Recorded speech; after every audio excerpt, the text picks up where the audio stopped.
Hare Nama Hare Nama eva kevalam Kalo nasteva nasteva nasteva gatiranyata.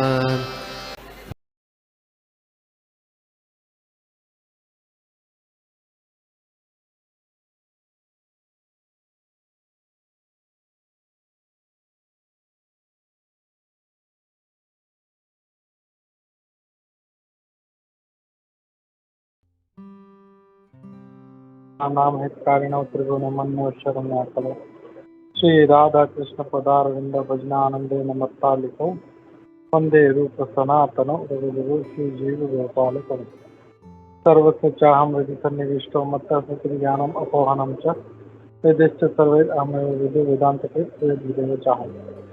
हरे कृष्णा। तो हम लोग देख रहे हैं नारद भक्ति सूत्र। तो पहला सूत्र हमने देखा जहाँ पे ये कह रहे थे कि अभी हम भक्ति की व्याख्या करना शुरू करते हैं। तो आज हम लोग सेकंड सूत्र पे पहुंचे हैं। तो मैं सूत्र पढ़ता हूँ। तत्व अस्मिन् परम प्रेम रूपा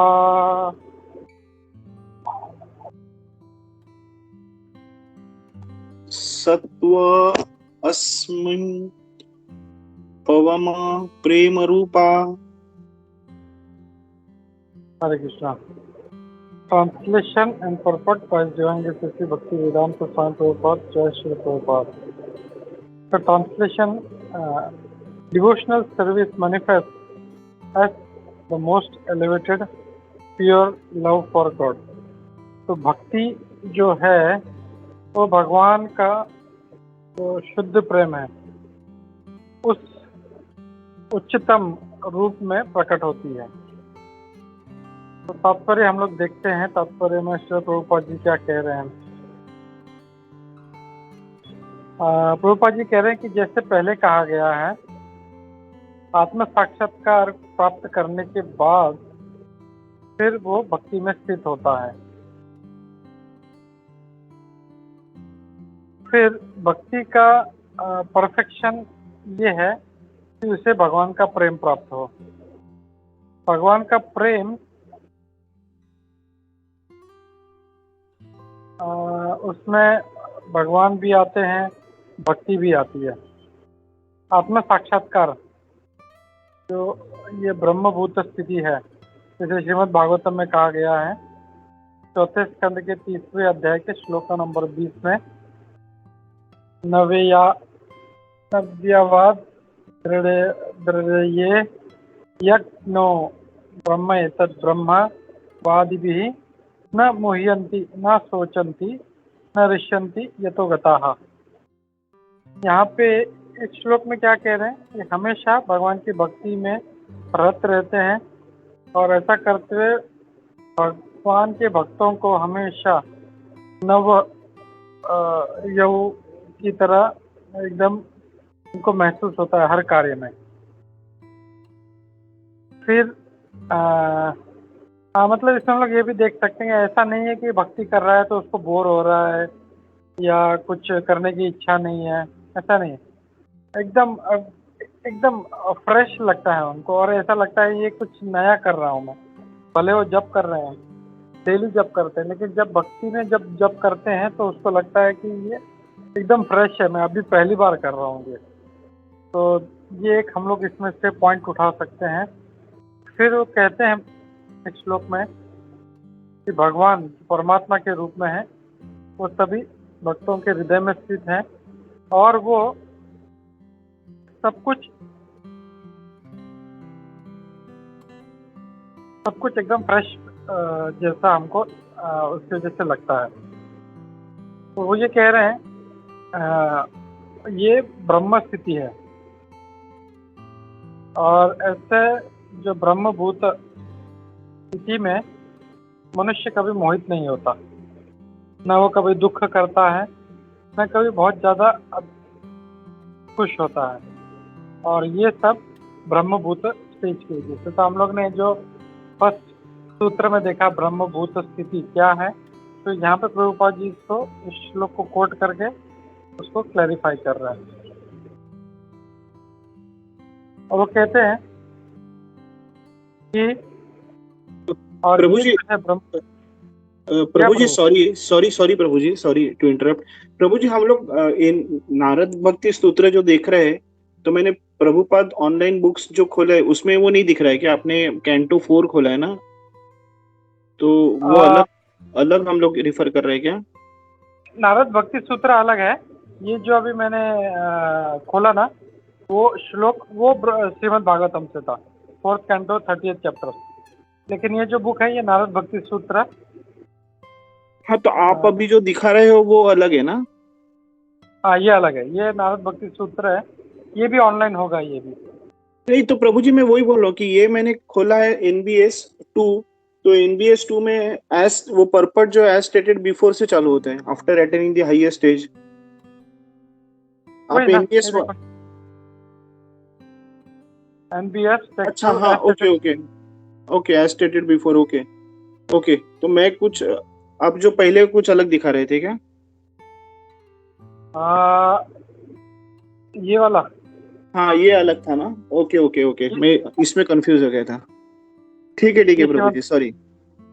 यही है, हाँ, Narad sorry Bhakti sorry, right right right, thank you प्रभु जी, सॉरी।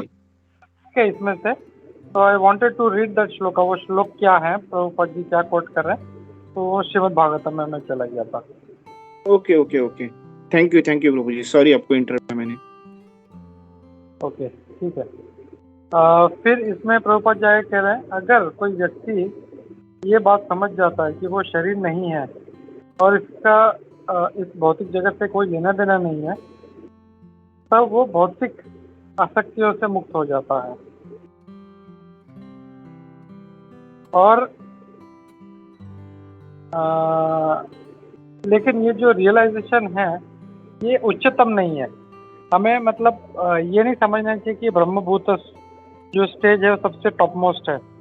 तो वहाँ से प्रभुपाद जी कह रहे हैं, वहाँ से भक्ति जो है हम लोग करना शुरू कर सकते हैं, और फिर उसका भक्ति का जो उच्चतम स्थिति है कि हमें भगवान का प्रेम प्राप्त हो।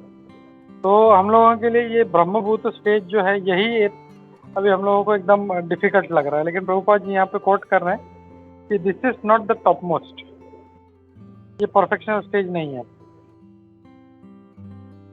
और फिर आगे कहते हैं, the perfectional stage begin with the activity in self realise position. तो जब उस पोजीशन में रह के हम लोग जब एक्टिविटी करते हैं तब उसका परफेक्शन होता है। जैसे हम लोग कल बात कर रहे थे कि फिलोसफी हम लोग सभी जानते हैं, लेकिन उसमें काम करना, उसमें एक्ट करना, ये बहुत ज़्यादा ज़रूरी है। फिर आगे कहते हैं, अगर ऐसा नहीं कर रहे हैं हम लोग तो इस सेल्फ रियलाइजेशन का कोई मतलब नहीं है। अगर कोई बहुत ही किसी को अहंकार है कि वो परम ब्रह्म है और वो नारायण के साथ एक हो गया है, तो नारायण में लीन हो गया है, तो उसे इस बात का जो परफेक्शन है उसको पता ही नहीं चला। जैसे श्रीमद् भागवतम के 10वें स्कंद के दूसरे अध्याय के श्लोक नंबर 32 में कहा गया, ये अन्य अरिंदाक्ष विमुक्ता मानिनः त्वयि अस्त भावा अविशुद्ध बुद्धया आरुह्य कृच्छेन परम पदम तत् पतन्ति अधो अनादृत युष्मादंग्रयः। तो जो व्यक्ति ऐसे ही अगर उसको अहंकार हो जाता है कि उसको ये मुक्ति वाला स्टेज उसको प्राप्त हो गया है, तो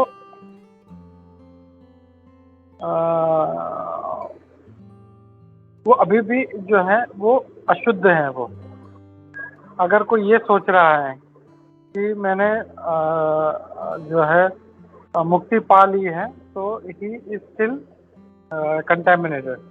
उनका बुद्धि जो है वो अशुद्ध है, क्योंकि अभी तक उनको भगवान के बारे में समझा नहीं है। एंड क्या होता है, धीरे धीरे फिर उनका फिर से पतन हो जाता है उस स्थिति की वजह से। जैसे हम लोग देखते हैं कभी कभी कोई व्यक्ति होता है जिसके पास बहुत धन आ जाता है तो उसको अहंकार हो जाता है। कोई बहुत ज्ञान प्राप्त कर लेता है उसका अहंकार हो जाता है, कोई बड़ा पोजीशन मिल जाता है तो अहंकार हो जाता है। वैसे ही ये जो अहंकार है ये जब वो उस आत्मा साक्षात्कार पोजीशन पे पहुंचने के बाद उसको लगता है कि मैं मुक्त हो गया हूँ, तो यही अहंकार उसको डुबाएगा उसका। तो यहाँ पे पैराग्राफ खत्म होता है, मैं रुकता हूँ। किसी का कोई प्रश्न है, कमेंट है तो हम लोग ले सकते हैं। हरे कृष्णा।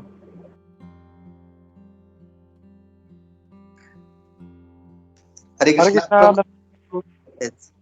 नहीं प्रभु, वही अभी आपने जो बताया कि फिलोसफी खाली पता चलने से नहीं, मतलब अप्लाई करना चाहिए, बहुत ही मतलब इम्पोर्टेंट आपने पॉइंट बताया प्रभु। या जैसे मैं अभी जस्ट लास्ट टाइम वही शेयर कर रहे थे, मतलब हिरण्यकशिपु को सब पता था फिलोसफी, लेकिन वो अप्लाई नहीं करता था। तो जब हिरण्याक्ष मरा तभी उसने खुद अपने भाई के पत्नी को बोला कि ये टेम्पररी वर्ल्ड है, यहाँ पे जो आया जाएगा। बट वही आदमी फिर ब्रह्मा जी से अमर होने का वरदान मांग रहा था। सो आपने जो बोला वो पॉइंट बहुत ही कितना इम्पोर्टेंट है, अप्लाई करना बहुत इम्पोर्टेंट है। हरे कृष्ण।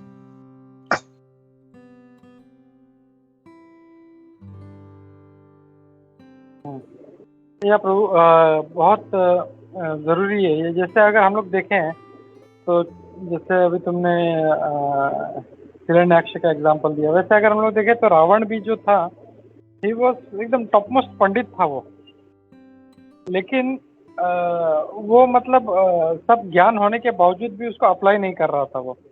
उसकी इंद्रियां उसके वश में नहीं थी, उसका मन उसके वश में नहीं था। वो जब भी कोई सुंदर स्त्री देखता था तुरंत उसको वो वहीं पे उसका वो बलात्कार कर देता था। तो ही वो सो लस्टी, उसका मन जो था, माइंड इतना दूषित था उसका। तो फिलॉसफी तो सब पता है, लेकिन अगर उसका एप्लीकेशन नहीं है तो कोई फायदा नहीं है। और हम लोग देखें कि जैसे रामायण में वो कहते हैं कि जब रावण का वध हो गया तो भगवान रामचंद्र ने लक्ष्मण से कहा कि ये बड़ा पंडित है, इससे जाके नॉलेज लो। तो जस्ट इमेजिन कितना ज्ञानी होगा कि भगवान रामचंद्र भी उसको अप्रिशिएट कर रहे हैं कि इसके पास बहुत ज्ञान था। लेकिन वो ज्ञान किस काम का? जैसे मेरे पास एक बहुत अच्छा एक वेपन है मेरे पास, लेकिन अगर मुझे उसको यूज़ करना नहीं आ रहा तो वो वेपन पूरा बेकार है वो। तो वैसे नॉलेज भी जो है, हमारा ज्ञान जो है, वो भी एक प्रकार का वेपन है जिससे हम हमारा भौतिकता, हमारा ये मटेरियल वर्ल्ड को काट सकते हैं। लेकिन अगर उसको यूज़ नहीं करेंगे तो नहीं हो पाएगा वो। तो we have to be practically applying that. Hare Krishna. Hare Krishna. और किसी का कोई कमेंट नहीं है तो हम लोग 5 मिनट है, क्विकली पढ़ लेते हैं हम लोग और एक पैराग्राफ कोशिश करते हैं। तो यहाँ पे ये कह रहे हैं श्रीमद् भागवतम पहले स्कंद के दूसरे अध्याय के 11वें श्लोक के हिसाब से 3 प्रकार के ट्रांसेंडेंटलिस्ट होते हैं। जो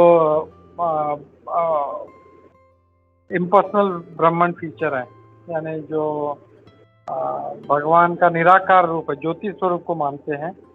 दूसरा जो परमात्मा रूप को मानते हैं। और तीसरा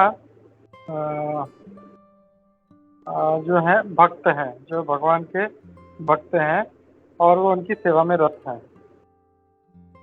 तो यहाँ पे ये कहा गया है कि जो खाली समझते हैं कि जीवात्मा जो है वो कोई जड़ तत्व नहीं है, वो स्पिरिट सोल है, और जो भगवान में लीन होना चाहते हैं ये निचले स्तर के ट्रांसेंडेंटलिस्ट हैं। फिर जो उसके ऊपर हैं, जो योगी हैं, जो भगवान को अपने हृदय में देखते हैं, 4 हाथ वाले विष्णु, चतुर्भुज विष्णु के रूप में, वो उनके ऊपर हैं। लेकिन उनसे भी ऊपर हैं जो भगवान कृष्ण के भक्त हैं और जो उनकी सेवा करते हैं। और ये हम लोग भगवद गीता के 6ठे अध्याय के श्लोक नंबर 47 में देखते हैं। योगी नाम अपि सर्वेशाम मत गते नान्तरात्मनः श्रद्धावान भजते यो माम समय युक्त तमो मतः। बोले कि सारे योगियों में से जिसका मुझ पे बहुत श्रद्धा है, जो मेरा आगे का पालन करता है, मेरे बारे में सोचता है, मेरी सेवा करता है, वो सबसे ज़्यादा मेरे साथ जुड़ा हुआ है। और ये कहते हैं समय युक्त तमो मतः। ये जो है ये मेरा मत है। भगवान कृष्ण यहाँ पे बोल रहे हैं कि ये मेरा ओपिनियन है। तो भगवान का ओपिनियन कौन हम लोग जो है उसको ये कर सकता है, तो भगवान कह रहे हैं यहाँ पे। और यही जो है अपने जीवन का उच्चतम परफेक्शन है जो हमको प्राप्त करने का प्रयास करना है हम लोगों को। फिर भक्ति रसामृत सिंधु 1.4.15 एंड 16 में श्री रूप गोस्वामी कह रहे हैं कि अलग अलग जो लेवल है भगवान का प्रेम प्राप्त करने में वो बता रहे हैं, जो हम लोग ऑलरेडी कवर कर चुके हैं। आदर्श श्रद्धा तथा साधु संग अथ भजन क्रिया ततो अनर्थ निवृत्ति स्यात् ततो निष्ठा रुचि तथा आसक्ति ततो भाव तथा प्रेमाभ्युदंचति साधकानाम अयम प्रेमणः प्रादुर्भावे भवेत् क्रमः। यानी क्रम में ये सब चीजें होती हैं। तो क्या है, पहले श्रद्धा, फिर श्रद्धा जब बढ़ती है तो उसका जब धीरे धीरे भगवान में श्रद्धा बढ़ता है तो उसका फिर साधुओं का संग करने का मन होता है। तो जब साधुओं का संग जब करता है, धीरे धीरे उनको सुनता है, तो फिर जब साधु बोलते हैं अरे थोड़ा सा जप करो, थोड़ा श्रवण करो, थोड़ा कीर्तन करो, तो वो भजन क्रिया शुरू करता है। और जब वो भजन क्रिया शुरू करता है तो फिर धीरे धीरे उसका जो अनर्थ है, जो हमारी बुरी आदतें हैं, जो हमारे में गलत जो आदतें हैं, वो सब धीरे धीरे अनर्थों से हम लोग मुक्त होना शुरू करते हैं। और जब अनर्थ से मुक्त होते हैं तो फिर धीरे धीरे निष्ठा बढ़ती है। निष्ठा के बाद हमारी रुचि बढ़ती है, रुचि के बाद आसक्ति बढ़ती है, और आसक्ति के बाद भाव बढ़ता है, और भाव के बाद फिर हमारे अंदर ये प्रेम जो है भगवान के प्रति, जिसके बारे में प्रभुपाद जी स्टार्ट से कह रहे हैं, तो वो आना शुरू होता है। तो ये स्टेप अगर हम लोग समझ लेंगे तो हम लोग कहाँ पे हैं, हम लोग को अपने आप को जज करना है, और उसके हिसाब से जो भी हो हम लोग जो है अभी तक जो है क्योंकि बोलते हैं, मैंने जो हम लोग हमारे जो भक्ति शास्त्री के टीचर थे वो बताते थे कि मेजॉरिटी जो चंक है, जो मेजॉरिटी भक्त है, वो सारा अनर्थ निवृत्ति में आके अटक जाता है। क्योंकि अनर्थ जो है वो इतना आसानी से, वो जो स्टेप है बहुत डिफिकल्ट है, वो वहाँ से पार करना बहुत मुश्किल है। अगर वहाँ से एक बार पार निकल गया तो फिर आगे जो है स्टेप थोड़ा इजी हो जाता है। लेकिन भजन क्रिया के बाद जो अनर्थ निवृत्ति है वो सबसे डिफिकल्ट पार्ट है, और उसको हम लोग को बहुत अपना पूरा ताकत लगा के उसमें से पार करना है हम लोगों को। तो यहाँ पे मैं रुकता हूँ, किसी को कोई कमेंट है तो हम लोग लेते हैं। हरे कृष्णा। हरे कृष्णा प्रभु जी, थैंक यू, आपने बहुत अच्छा बताया। एक्चुअली ये कल रेवती रमन प्रभु जी हम लोग वहां पे गए थे तो ये बता रहे थे कि अनर्थ निवृत्ति जो है सबसे टफ है करके। तो प्रभु जी वहां पे वो बता रहे थे कि गुरु के शरण में जाने से वो अनर्थ निवृत्ति अपने तरफ से निकल जाती है ना प्रभु जी। हरे कृष्णा। हरे कृष्णा। सिर्फ गुरु की शरण में जाने से नहीं होगा। जैसे अभी बहुत से लोग बोलते हैं मैंने गुरु कर लिया, मैंने गुरु कर लिया, लेकिन फॉलो कुछ नहीं कर रहे हैं वो। तो इसके लिए जो दूसरे हैं संस्थाओं में, वो इतना सब दीक्षा देते हैं, गुरु उनको बहुत सारे इंस्ट्रक्शन देते हैं, लेकिन उसका पालन जब नहीं होता तो इट इज़ यूजलेस। क्योंकि जो है डिसाइपल जो है, या जो शिष्य है, वो कुछ अपना प्रयास ही नहीं कर रहा है। वो ये सोच रहा है कि मैंने दीक्षा ले लिया, मेरा काम हो गया, इसके आगे कुछ भी नहीं है। बट ऐसा नहीं है। हम लोगों को पहले प्रभुपाद जी बोलते हैं कि पहले 4 नियमों का पालन करो, 16 माला जप करो, और उसके बाद जो है इनिशिएशन, यानी इसके बाद इनिशिएट मतलब शुरुआत होती है हमारी। तो हमारे भक्ति का जो मार्ग है वो एटलीस्ट ये जो मिनिमम 4 चीज़ हैं, ये करने से और 16 माला करने से हम लोग जो है भक्ति के मार्ग पे चलना शुरू करेंगे हम लोग। तो जैसे एक बार किसी ने प्रभुपाद जी से कहा, मतलब किसी ने प्रभुपाद जी ने किसी को कहा तुम ये 4 नियमों का पालन करो। तो फिर वो भक्त ने पूछा प्रभुपाद क्या मैं ये 4 नियमों का पालन करने से डिवोटी बन जाऊंगा? प्रभुपाद बोले नो। प्रभुपाद बोले कि ये 4 नियमों का पालन करने से तुम मनुष्य बनोगे। मतलब ये है कि ये जो मांसाहार, अवैध संबंध, नशा और द्युत यानी गैम्बलिंग, ये सब जो है ये मनुष्य के लिए नहीं है ये सब। तो यहाँ पे प्रभुपाद जी कह रहे हैं एटलीस्ट पहले मनुष्य बनो भक्ति करने के पहले, एटलीस्ट बिकम ह्यूमन बीइंग, और उसके बाद में फिर हम लोगों को ये भक्ति के मार्ग पे हम लोग जो है अग्रसर हो सकते हैं ये सब छोड़ने के बाद। तो मतलब पॉइंट ये है कहने का कि सिर्फ दीक्षा लेने से कुछ नहीं होता। दीक्षा लेने के बाद डिसाइपल हैज टू एंडीवर, उसको मेहनत करना है, उसको अपने जो गुरु के जो वचन है उसका पालन करना है। और जैसे प्रभुपाद जी बोलते हैं जो है सारा 4 नियमों का पालन करो, 16 माला करो। 16 माला भी ऐसे नहीं बस मूवी देखते देखते या कहीं ध्यान कहीं और है, ऐसे नहीं। 16 माला जो है वो पूरा फोकस के साथ, अटेंशन के साथ करना चाहिए हम लोगों को। तो इंस्ट्रक्शंस जो है वो सही तरह से फॉलो करेंगे तो हम लोग भक्ति में हम लोग आगे बढ़ सकते हैं, ये अनर्थ निवृत्ति से हम लोग छूट सकते हैं। I hope I am able to express the point प्रभु। हरे कृष्णा। यस प्रभु जी, हरे कृष्णा। थैंक यू प्रभु जी। मतलब हम लोग को बेसिकली गुरु ने जो कहा है वो अपने को without any question, without any doubt we should follow religiously, बराबर ना प्रभु जी? हाँ, मतलब हो सकता है समझो हमारे मन में डाउट आए, तो अगर डाउट आता है तो वी कैन इमीडिएटली आस्क कि मेरे मन में ऐसा एक डाउट है कि मुझे ऐसा लगता है कि ये ऐसा नहीं होना चाहिए, ऐसा होना चाहिए। Then immediately that will be clarified. बोला no you are wrong. Maybe chastisement भी मिल सकता है हम लोग को, नहीं तुम्हारा जो सोच है पूरा गलत है वो। But that is a mercy from गुरु कि ही इज करेक्टिंग अस। जैसे अगर कोई बच्चा गलत कर रहा है तो पिताजी कभी प्यार से समझाते हैं, कभी डांट के समझाते हैं।